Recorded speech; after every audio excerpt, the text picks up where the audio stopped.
The clips and images used in this video are used for the purpose of speculation, parody, and criticism under fair use. I do not claim to own the content shown or the characters. The only thing I own is the voiceover and a few background and persona assets. Thank you. Hi there, I'm Players United, and I'm not usually what you would call a theory channel or even really a talking channel, but I wanted to do something a little different today in honor of one of the greatest things to come out of indie animation in recent years. That, of course, being the amazing digital circus. As anyone who's familiar with the series knows, recently a new episode came out that changed a lot for theorists. We got a lot of new insight into the characters, such as Jax and Ragatha and their character dynamics, as well as new abstracted former circus members to look into. And with episode 6 coming out in only a few short months, I thought now would be a good time to throw my hat into the ring and spout some theories I've had on my mind. To simplify, I'll break this video down into a few smaller theories. Firstly, I want to start off with one of my favorite theories that I haven't heard circulating a lot, though that may just be because I haven't been looking for it. It's one that I'm not as confident in being true, but if it ends up being confirmed, that would be super rewarding. And it's this: Queenie created the digital circus. Now, I know what you're thinking. The common consensus is that if anyone out of the cast worked for CNA, it would be Kinger, right? He likes bugs, which would coincide with computer bugs. He's frequently dropping one-off lines about computer science. Man, 7 years of computer science for this, huh? And he's been there for the longest. We've been stuck here for years. Old Kinger over there's supposedly been here the longest. Oh, did someone say something about an insect collection? That's why he's crazy. But most of the points that can be made for why Kinger would be the one who worked on the circus can be made for Queenie as well. In fact, they make even more sense with Queenie. For one thing, Queenie was the one who was into entomology and introduced Kinger to the whimsical side of bugs that she saw in the first place. You had a wife? Like, here in the circus? Yeah. She was funny, creative, really into entomology. I used to hate bugs, but she somehow got me to like them. Which is the main attribute we've been citing that would have made Kinger likely to have worked in the circus. Secondly, and this is more of an observation than definitive proof, but Kinger seems to speak about computer science less like someone fluent in the topic and more in the way that an affectionate spouse would speak about their partner's interests. Similarly to the way he speaks about entomology. He doesn't seem to have an extreme in-depth knowledge of the subject as much as just knowing what he's heard from Queenie, perhaps what he picked up from hearing her vent about her job pre-circus. Another point worth mentioning is that in the game of chess, a king isn't the most powerful chess piece, it's the queen. She's the one who holds all the strings. And with that in mind, it would make sense if Queenie was the one who created the circus. We also know that Kinger's been there the longest out of any current non-abstracted residents. That's why he's crazy. Which means he, and by proxy Queenie, would have gotten there pretty early. It could be that Kinger was visiting his wife at work only to notice the headset she was working on and put it on out of curiosity, or even just the desire to be helpful, only to immediately be sucked into the circus. This would have prompted Queenie, knowing what awaited him inside, to follow him in, making them the first residents of the circus. This also may have been an attribute that led to Kinger losing his mind. Think about it. If you were visiting your spouse at work and you happened to notice a project they were working on and decided to mess around with it only to be sucked into a digital purgatory, forcing them to follow after you, only for them to abstract, you probably would feel pretty guilty. And memory loss is often a coping mechanism for extreme guilt. And what's Kinger's most prominent trait aside from being a giant sentient chess piece with eyeballs? His fragmented memory. I'm normally not too good with memories, but being surrounded by darkness always brings me back to a certain time. Of course, it's just as likely that Kinger could have been the one who made the circus, and all this could be the inverse, with Queenie being the one to visit Kinger and putting on the headset, and Kinger following her in.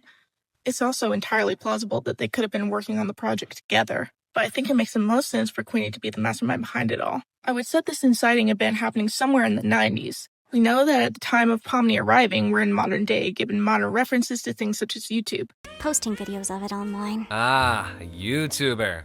But for Kinger to be in the degraded mental state he's in, it would have to have been a pretty long time since he got there. And though most people assume it's only on average a few months between each new member, I'd venture to say it might even have been years, if not decades. This would explain a lot of character development we see happen and a lot of tension between characters. Ragatha and Jax seem to have known each other for a long while given the tension between them, and Jax seems to have been here long enough to have grown somewhat jaded. Plus, the amount of people who we see on the doors who have abstracted is far too high to fit into the short time frame. And of course, the computer we see at the end of the pilot that houses the circus, as well as the aesthetic of the circus itself, resembles something from the 90s, with references to Raggedy Ann and old video games, as was pointed out by Film Theory in their original video on the digital circus.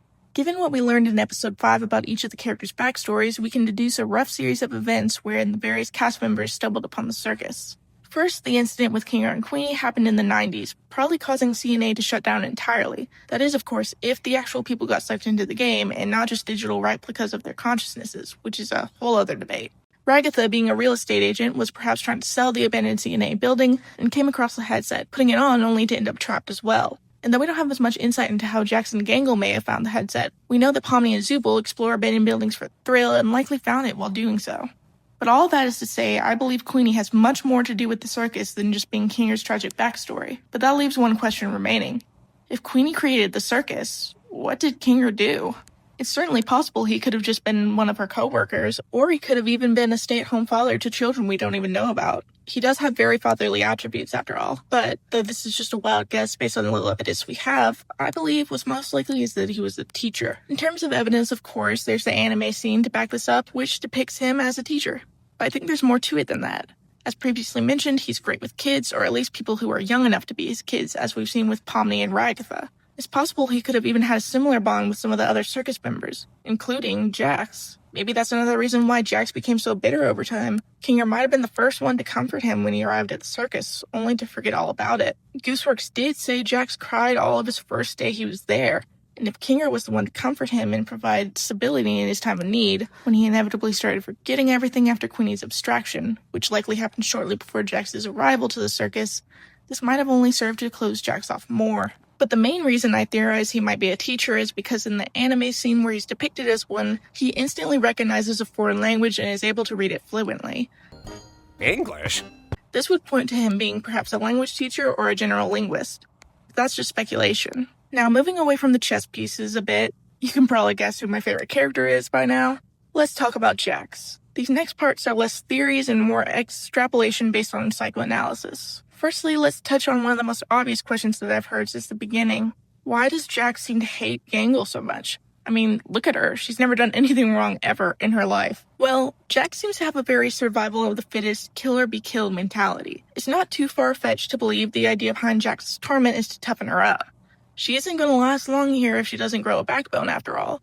That's not to say he's some unsung hero secretly doing all this for her benefit, though. As Gooseworks has said many times, Jax isn't really a good person. He has genuine reasoning behind not being good. Hurt people after all, but that doesn't in any way justify his actions. He's still deliberately causing people pain for his own amusement, and that's something I think a lot of people tend to overlook. Was he always this way? Who knows? Is he capable of being better? Of course. Does that mean he will end up becoming a better person?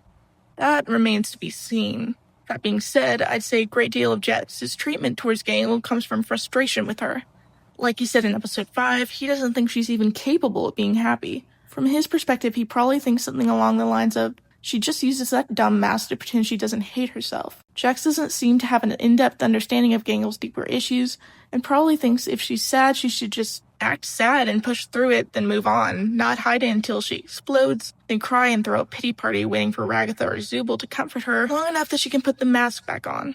Rinse and repeat over and over again until she abstracts. Everyone else just sucks it up. Why shouldn't she be expected to? Instead, the others baby her, which likely annoys Jax to no end. After all, if she'd just toughen up a bit, she'd be better off. It's pathetic. At this rate, she'll end up... Well, he'd rather not think about that. Not like he cares anyway. He knows better than that. But what gave Jax this outlook on life? Well, as many people know, it was recently revealed that Jax had a friend in the circus before Pomni arrived that abstracted. This character was named Ribbit and is depicted as a mint green frog with hot pink cheeks and bow tie. It's insinuated that they were quite close and that Ribbit's abstraction was part of what led Jax to closing himself off. After all, grief is a dangerous thing in a place like this. It can lead to you losing your mind, and if you lose your mind, well, Jax knows all too well what will happen. And if this causes him to abstract and he's let people care about him, this will just lead them one step closer to abstracting themselves. It's like a sick merry-go-round that never ends. He'd rather have nothing to do with it at all. But I don't think this is the only reason. I believe that not only was Jax close friends with Ribbit, but he was also extremely close with Ragatha. In fact, I believe they were something of a trio. This is hinted at when Ragatha makes the comment that Jax doesn't have friends anymore, hinting that she used to think of herself as Jax's friend. In episode 5, we're given a deeper insight into Ragatha's character, and her optimistic, people-pleasing tendencies she got from living with her emotionally abusive mother. Well, my mother was a lot.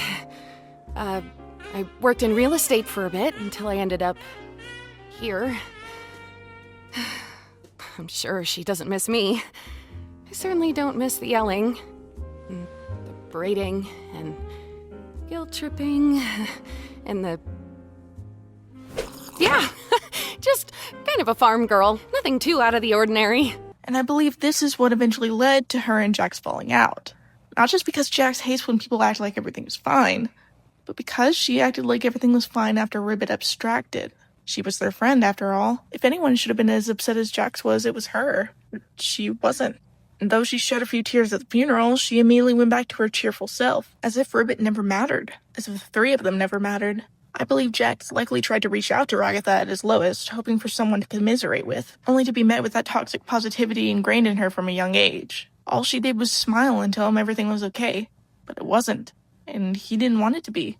He just wanted the one person he thought would understand to acknowledge that it wasn't. And as the people who knew Ribbit started abstracting one by one, as Kinger slowly started to forget, it left just the two of them. And from Jax's perspective, Ragatha didn't even seem to care. That's why he pushes her buttons so hard. That's why he wants her to lose her composure so badly. That's why he wants to make her break. He doesn't understand why she feels like she has to act happy all the time. He doesn't understand her trauma. At least, likely not until the bar scene in episode 5. And by then, he's already dug himself into a hole too deep to bother trying to back out of. He just wants her to acknowledge everything isn't fine. To get mad. Be as miserable as he is. To know she ever cared at all. And that, my friends, concludes my theory video. Queenie created the circus in the 90s, why Jax hates Gangle, and the reason the trio fell apart. If you enjoyed this type of video where I talk, let me know and I might do more.